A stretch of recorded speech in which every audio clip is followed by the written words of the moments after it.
সকলেই আপনারা জানেন, আমি সাধারণভাবে আপনারা বলি, আবার যেটা হবে আর কি, আমার যেটা ভয় লাগছে আর কি, ইতিমধ্যে আমরা যে সমস্ত রাজস্ব এবং বার্ষিক উন্নয়ন কর্মসূচির কাঠামো দেখছি, এটা ধারাবাহিকভাবে গতানুগতিকভাবে আগে 10% বাড়ানো হতো, এবার পরিস্থিতির কারণে 5% বাড়ায় দেওয়া হবে।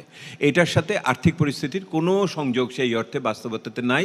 বাস্তবায়নের ক্ষেত্রেও এটা বিভিন্ন ধরনের সমস্যা হবে। আমি একটা উদাহরণ হিসেবে আপনাদের বলি, এইবারের লক্ষ্যমাত্রা, চলতি বছরের প্রবৃদ্ধির লক্ষ্যমাত্রা হলো 7.5%। দ্বিতীয় প্রান্তিকে আমাদের প্রবৃদ্ধির যে অনুমিতি এসছে সেটা হলো 4%-এর নিচে, 3.8। এবার সমস্যা হয়ে গেছে আইএমএফের কারণে। আমরা এতদিন ধরে যেটা বলছিলাম, এখন ত্রৈমাসিক জিডিপি এস্টিমেট তৈরি হচ্ছে, যার ফলে একবারে একটা বড় সংখ্যা দিয়ে একটা বিতর্কিত হওয়ার জায়গা থেকে একটু থেকে সরিয়ে আনা গেছে। তাহলে এইটা যদি 7.5% হতে হয়, তাহলে বাদ বাকি 6 মাসে আপনার 10% প্রবৃদ্ধি হতে হবে। ওয়ালটন এসিতে ইনস্টলেশন একদম ফ্রি। সেইটা আপনার এই মুহূর্তে ঋণ, আমদানি ইত্যাদির সাথে কোনোভাবেই সামঞ্জস্যপূর্ণ না। সেহেতু আবার যদি আমরা প্রবৃদ্ধি ধাবিত একটা উন্নয়নের চিন্তা করি, তাহলে এইটা এই সময়ের জন্য খুব কাজ না। বিজনেস সাইকেলে যেমন একটা সময় যায় যে আপনার উত্থানও যায়, আবার কোনো সময় ওই বিজনেসকে রক্ষা করার জন্য আমাদের কনসলিডেশন করতে হয়। This is the consolidation time. এই কনসলিডেশন টাইমের ঝুলেই সংস্কারের টাইম আমি বলছি। এইটা করার ব্যাপার ছিল। অনেকে বলেছিলেন আমাকে, নির্বাচনের পরে এটা করব, ওটা করব, ডলারের দাম এখানে হবে, এলসি খুলতে পারবেন। কিছু কি হলো না।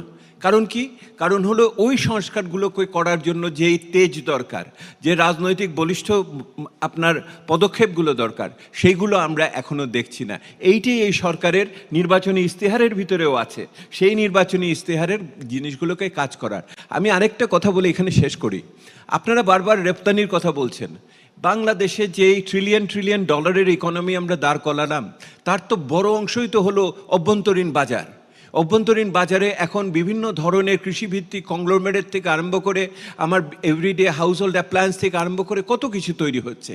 তো এইগুলোর বাজারকে রক্ষা করার জন্য এই মানুষগুলোর আর্থিক সুরক্ষা খুবই গুরুত্বপূর্ণ। আপনারা লক্ষ্য করে দেখবেন, এখানে বৈষম্য বাড়ছে, বৃত্তের বৈষম্য, আয়ের বৈষম্য, আপনার সুযোগের বৈষম্য, ভোগের বৈষম্য। এত সরকারি বিভিন্ন সুরক্ষার পরেও এদের রক্ষা করবেন।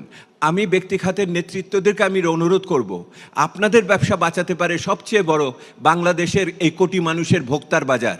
যতখানি না পারবে আপনাকে ইউরোপ বা আমেরিকার আমার বাজারের কথা, সেহেতু এদের কথা ভুলবেন না।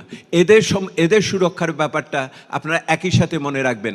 আগামী বাজেটে যদি ওনারা সুরক্ষা পায়, আপনাদের ব্যবসা সম্প্রসারিত হবে, আপনাদের বিনিয়োগ বাড়বে, আমরাও বাংলাদেশকে নিয়ে সামনে এগোতে পারবো। ধন্যবাদ।